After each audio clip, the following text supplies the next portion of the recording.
Okay, hi. So this is an ESL demonstration class, and this is me online conducting a class with a student in China. And I introduce myself. I wait for the students to log in before I introduce myself, but I do have a few notes on the white space for them to recognize me. And I always start with the vocabulary. Whatever the session is about, I go straight to the vocabulary with the student. And when it's one-on-one, I usually have them read the words and the definitions, and then afterwards I correct them. But when it's more than one student in the class, I have them take turns reading the words, and then we review the pronunciations after we've covered the content. I do like to use icons just to affirm that they are doing a very good job. And so the content's already made prior to this session, so I don't have to develop anything. But I do read this presentation first and take some notes and try to understand what it is that I'm going to cover. And so this particular session is about benchmarks and how they're used. And this student is an accountant, actually, and needs to communicate in English to her clients abroad. So that's why she was taking the class. And it did help that she was the only student in the class, so that she could get that one-on-one work. So with the questions, discussion questions, I usually read the questions and then have the learner respond. And then I take some notes about what they said, and I keep it on the screen for them to, I guess, refer to, so they don't repeat themselves, or to get an idea of what they are saying and how it's coming across. When it is more than one student in the class, I do have them read the questions and share their response, and then have all the students take turns responding to that question, only so that they can get their reading and speaking time. And for each slide, if you notice, I do have a discussion question just to get the discussion started or going before we go into the reading, because usually clients, learners do complain that all the class was just reading, and they can do that on their own. So that's when I started to generate my own questions before the class, and have them, I guess, above this on top of the slide, so they could see the question and kind of practice their speaking. And for here, on this particular slide, Millie is asking a question about workflow. I believe it's workflow, and I looked it up for her and put it on the screen. Definition. And here she's asking, or I'm asking who or what can be benchmarked, and she's just giving me her responses, and I'm typing them down. And then I have the wand, and just to point to where we need to be.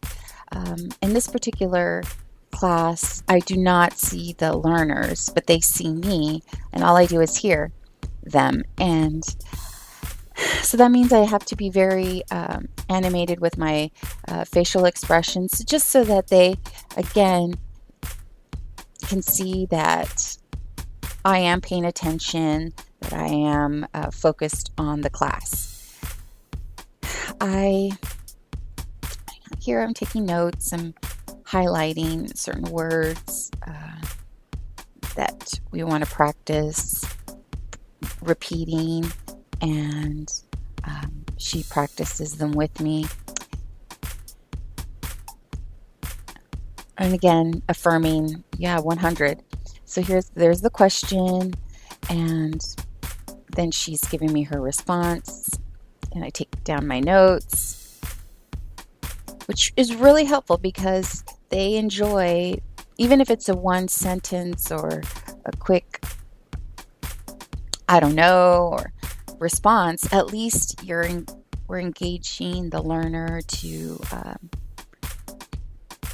speak, to not just be in the receptive mode, but in the expressive mode.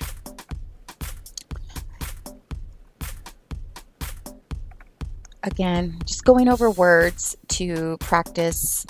After she's read them, I go over a word or two to practice pronouncing, and then continue to move on.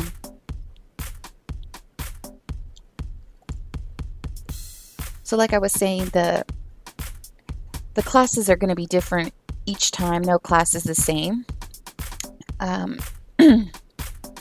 The subject is always going to change. There will be some times where I get the same PowerPoint or the same presentation, but the students are different. And which is kind of fun that I already know the material, because usually I get the material. I don't really read the material until like 10 minutes before I have the class, because depending on how many people register for the class affects the content. So if here I am again checking out what does that mean? Here she is asking me what it means, and I'm trying to explain to her what workflow means, and it's a process. Anyway, so like I was saying, the content does change for each session, but if I try too hard, if I try before, like too early of a time to review the content, there is always the chance that it will change. So I did all this research, or I did all this prep, and then the class didn't make it, or the class changed. So maybe it was benchmarking, an hour before the class was going to be conducted, and then like 10 minutes before the class starts, it's now about, Julius Caesar. So now I have to take away all my notes and start again about who's Julius Caesar, what are some questions I can ask about him. So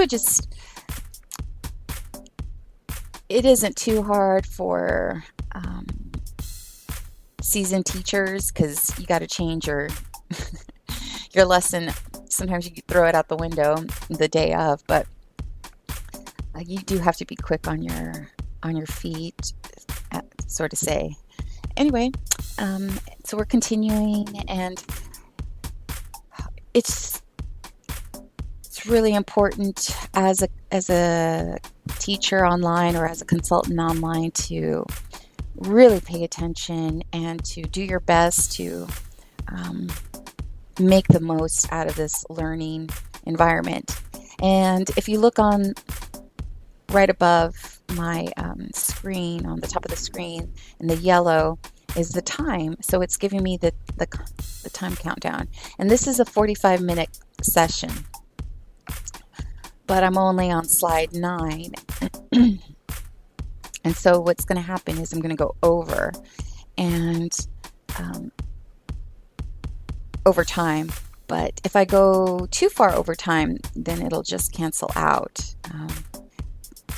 So that is not good, because I want to have a closure. I want, like any good educator or any good decent class session, you want to have some type of closure. So I'm continuing, and again, if you are interested in becoming an ESL instructor or teacher, you must be patient, because it does take a while, no matter what their proficiency is. If they're advanced high, or what level of their proficiency there are. You do want to be very patient because it's very complex. Language acquisition, translation, what's happening in the brain. And again, these are adults, and they want to get the most out of this class. So I'm continuing, trying to do my best with my time slot, because if you can already tell, I'm 2 minutes over. And here she is going over the content. And again, it's really good to smile and not make faces. I've been having to learn about that because I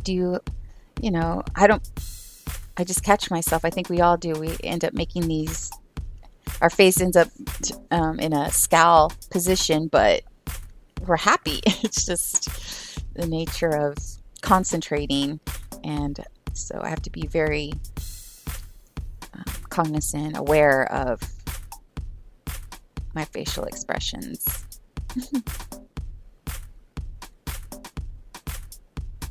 Here I didn't have a question because it was just kind of like continuing from the previous slide.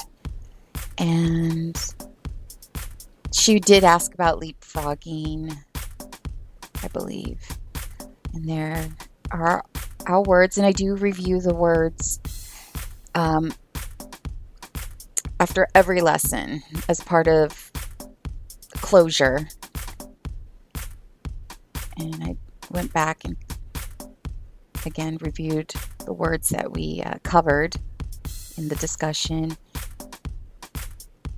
And then there's, a wrap-up section right here in this Let's Talk. And I just try to, for the purposes of time, I repeat, for the purposes of time, just give me a brief response.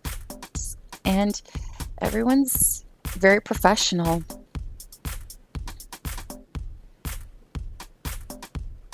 And there she is giving me her responses.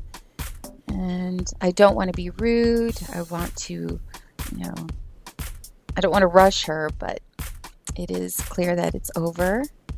And I explained to her if she could give feedback for the session, I appreciate it, and I'll do the same for her. And then quick salutations. So I hope this helps. Thanks. If you have any questions or you want to